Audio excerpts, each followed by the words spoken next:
ప్రపంచంలో మనం కోరుకున్నవన్నీ లభిస్తాయా? ప్రతి ఒక్కరూ తమ అర్హత మేరకు ఇతరులకు ఏదైనా ఇస్తారు.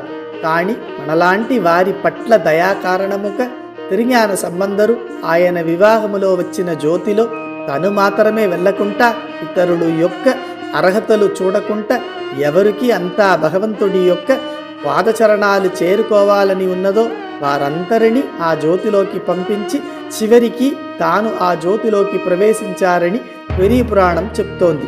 ఏ జన్మలో ఏ పాపం చేశానో నేను అక్కడ లేకుండా పోయాను. నాయన్మార్గళికే ఇంత దయా ఉన్నది అంటే భగవంతుడికి ఎంత దయా ఉంటుంది. అందువల్ల అరుణాచలేశ్వరుడిని వేడుకుంటే ఆయన అర్హతలు చూడకుండా మనకు మంచి గతిని ఇస్తాడు. ఈ మాటలు చెప్పితే ఎవరు నమ్మరు? సాధారణముగా ఒక మంచు బిందువు నిప్పు దగ్గర వస్తే కరిగిపోతుంది. అయితే మంచు పర్వతమైన హిమాచల పర్వత రాజకు పుత్రిక జన్మించిన పార్వతీదేవి మాటలకు అగ్ని స్వరూపముగా ఉన్న అరుణాచలేశ్వరుడు కరిగిపోతున్నాడు. ఇంతకంటే పెద్ద అద్భుతం ఏముంది? ఆయన పెద్ద అద్భుతం అన్నప్పుడు మనకు అనుగ్రహమించే అద్భుతం ఖచ్చితముగా జరుగుతుంది.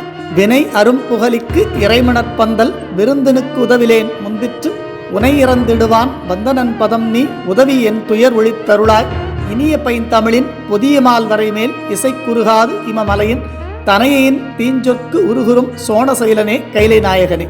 கற்பனை களஞ்சியம் சிவப்பிரகாச சுவாமிகள் ரచించిన సోనశైల మాలై.